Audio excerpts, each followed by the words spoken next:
This is episode 43 of the Super Parent Syndrome, and this is your host, Dr. Nick Fanning. Today's episode is Stress, Death, and Taxes. Sit back and relax and enjoy the podcast. Parenting in the 21st century is ever evolving, and while you balance work, kids, and your sanity, it's easy to feel discouraged. Welcome to the Super Parent Syndrome with your host, Dr. Nick Fanning. Hello, parents out there. This is Dr. Nick Fanning, and I have a special guest on my episode today. My beautiful, my queen of my household, my wife, Alisha Fanning. Say hello to the people out there, folks. Hello, people out there. So we are going to be talking about stress, death, and taxes. And this week, of course, taxes are due, and I wanted to do a special episode basically just on busting stress. It's going to be a tough week for some of you because sometimes we wait till the last moment. So we're going to be talking about some of our quick and easy stress reduction tips. So that way you can, just blow off a little stress as it comes this week. And hopefully you can create these into habits and then take it from there. Right? Right. Oh, yeah. So number one stress reduction technique has to be, for our family, meditation. Okay, now here's the thing. We have habits in our lives that we use to break stress down. So some people, it can be, it can honestly be drinking, it could be smoking, it could be sex, it could be, unfortunately pornography or shopping or these different things and habits that we do to break stress down to, say like, oh, I'm so stressed, I just got to do this. It could be watching Netflix or TV. But here's the thing. All those things you have to recover from. And so therefore, you might break your stress pattern, but then you also have to recover afterwards. And so what the beautiful thing about meditation is that not only does meditation break down your stress, it also increases your capacity to handle more stress in the future. It makes you more. So that's why it's just such a key factor of somebody that wants a lot more health in their life, but also a great way to defeat stress. And so my wife and I, we both meditate very vastly different, but I would actually say in this household, she is the meditation expert. So love of my life. Do you mind giving them a few tips on how to meditate? Yes, I would love to do that. There's no such thing as a meditation expert. There are people that specialize in it and obviously teach it and are certified. But when we're talking specifically for this podcast, I'm not going to give you 10,000 different steps. The important thing is to get started and do it just a few minutes a day to, like Nick said, just kind of break that stress. And as you go, you'll see the benefits, feel the benefits, and you'll want to go longer. And if you don't, that's fine too. 10 minutes has benefits too. So, 10 minutes. Man, I had a hard time going 2 minutes the first couple times. Yeah. Let alone now. 2 minutes is 2 minutes. Yeah. Now I'm at 20 minutes, but man, I got to tell you, it was a long haul for me. They call it a practice. Yes. For a reason. It takes practice. So my suggestion, and for those of you that have not heard our meditation podcast earlier, I don't know what episode it is. It was about a year ago, so you have to look back in the archives. You can put it in the show notes, but we go more into depth, but I'm just going to give some quick tips. My biggest tip is to find an app that works the best for you so that it just kind of helps you. You can set reminders of, the one I like is Headspace. Absolutely. And you can set mindful minutes is what it's called. And so it reminds you of when you are scheduled to meditate, and that does not work for me because we have 4 kids, and sometimes I just look at it and laugh not happening. But it keeps it in your mind throughout the day. But the reason I like that is, and they just redid it actually, it's even more amazing now because they have a kids version. Yeah. And you can pick different what's the word I'm looking for, not sections, but there's one for links or what? Or guided parts? Yeah, but there's one for increasing relationships or financial, or so they're more guided in specific ways, I guess. Yeah. So, and you can do one that's just specifically for stress. No matter which one you choose, you're going to be reducing stress anyways. But so Headspace is what it's called. That one is fantastic. And they have a 10-day free trial. So I tell people if you're skeptical to give it 10 days and see if you like it. It's well worth it. And then there's one called 10% Happier. That one's really good too. Oh yeah. I remember you telling me about that. And the guy's kind of a little bit sarcastic. He's sarcastic and funny. Yeah. So it makes it a little fun.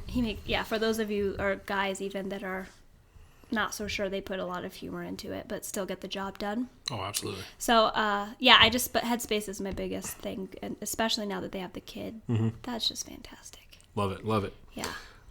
So I hope that covers meditation. If you guys have any more questions, please head to our website, and there's an email link on there. You can make comments, and we'll do our best to answer that. And of course, that new Facebook page I have for the Super Parent Podcast, that would probably be actually the best way to get a hold of me in the fastest manner. That way everybody can learn. I could say that my next tip is kind of a no-brainer. It's just drink a lot more water. So when we're stressed, we actually perspire just a little bit more because our body's in a state of fight and flight. We dehydrate a little faster too. But then if you think about all the stimulants that a lot of people are addicted to drinking, and the energy drinks, the pop, those things too, coffee, those are dehydrating, and it's just a bad way to get a lot more sugar in your body as well. And so drinking water is just one of those hands down great tips just for better living overall, but definitely to break the stress as well. Wouldn't you say? Oh, absolutely. Water. Yeah. Clean water. Clean water, yep. So, ideally not tap water, but something actually either filtered and have some good minerals in it too. Yes. Yep. I would say, obviously it goes without saying, but great sleep can make the difference. I would say that the caveat to that is sleep when you want to be woken up to. So what I mean by that is don't sleep into the fact where you're being woken up by your children. That can make the difference in setting the tone for the whole day, that you wake up on your own terms. So what that means, you're getting up way before your children are. That means going to bed earlier so that way you can still wake up rested. Or maybe you have a spouse where they can get up and take care of the kids, and that gives you a few moments to wake up on your own. We actually use that in our family, right? Yes. Yeah, so I cannot. I just can't. So yeah, Nick gets up 30 minutes, sometimes an hour before me. Yeah. We just learned it's better for everyone. Absolutely. So we don't want Alisha handling the kids right off the bat. She gets to wake up at a little bit slower tempo, just kind of ease into things, and then she is just an amazing mom after that point. I need to wake up before the kids get up, because if they wake me up, then I'm going into angry dad mode and into fight and flight. But if I can wake up before that and on my own terms, man, I'm able to set the tone of the day, and my energy just kind of empowers them, and everybody's a lot less dramatic, not a lot of crying, things like that. And I can tell you that setting the day like that is definitely stress relieving compared to what it can be. Okay, that's true. Should we leave them with one last tip? What do you think? I'm not done on sleep though. Oh, okay. Let's go for this. I know when you guys hear that, because I used to be this way, that when you hear you need to sleep, everyone's just kind of like, okay, yeah, next thing. But we cannot emphasize the importance of sleep. Oh, it is like when the brain is dumping all of the junk out. We are supposed to sleep. So I want you guys, I have a challenge. Do you have one too? No, I think this is great. Go for it. Okay, my challenge is to do a really serious inventory of your sleep, but also your kids' sleep. Nice. Okay, and that means when we all have circadian rhythms, they're there for a reason. They work for a reason. So you need to figure out when you go to bed, how many hours you're getting per night, and then catalog how many times you're waking up in the night. Like, are you on your phone before you go to bed? Are you, these things matter. It's so important. And especially for your kids too, it's even, I don't want to say more important because it's not, but it's equally as important as noticing, are they going to bed?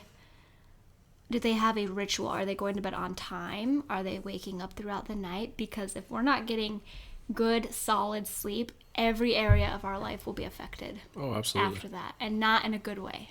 And growth hormone is actually released when they're sleeping, so it literally impacting how your children are doing as far as growing, but also developing their brain too. Yeah. So I mean, it's huge. And it's such a big, like a house clean every night when you go to sleep. And for those people that are like, I can function on 4 hours of sleep, like, no, you can't. That's not true. Right. You can in a short term. That's because your body wants you to go kill something and eat it and then sleep. Yeah. That's basically how it works. I have lots of good resources, sleep studies that have been done. It's just not okay. And for long term, it really has detrimental health impact. It makes you sick. Yeah. So that's huge for me, sleep. I think that's a great challenge. make a sleep catalog and take a good inventory of the family and see where you need to adjust and make changes, or maybe you're already rocking it. And if you are, teach us. And here's the thing. I mean, obviously, you're sleeping, it should be a third of your life. So 8 hours a day. 8 hours is 20, one third of 24 hours. And so the big thing with that is that if that 1/3 of your life is not going well, then how do you expect the other 2/3 to? Yeah. Absolutely. It's not going to be good. Yeah, it's not going to be good. So I think that's a fantastic challenge. I think we'll leave it there. I also challenge people to look up sleep procrastination, because if you're using electronic devices at the end of the night, you are not likely falling asleep as fast as you could be. And also you're exposing yourself to some crazy different wavelengths of life that are messing with your circadian rhythm and your glands. And so, I think the sleep inventory is a great challenge. Yeah. Hey. And that's big for our kids too.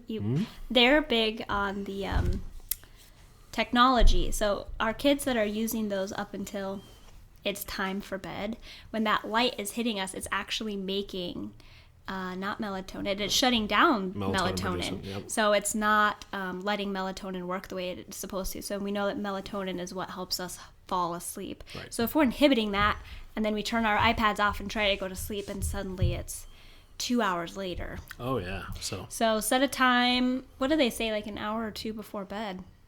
Oh, I don't know. Set a time. I'll have to look that up. I think it's 2 hours. We'll double check and put that also in the show notes. But she's promising a lot for the show notes. I hope that happens. It'll happen. So turn those things off and let your melatonin work. Oh, yeah. Well, hey, this is Dr. Nick Fanning with his lovely wife, Alisha Fanning, and we honor you and thank you so much for spending some valuable time. I know that breaks do not come whenever you want them, that the kids are probably hassling you or you're at work. So we appreciate you and we honor you, and we let you to know that you are not alone. So signing off. Thanks for listening to another episode of The Super Parent Syndrome. Please be sure to visit peptalksforparents.com for more content and our free newsletter. And remember, you are not alone.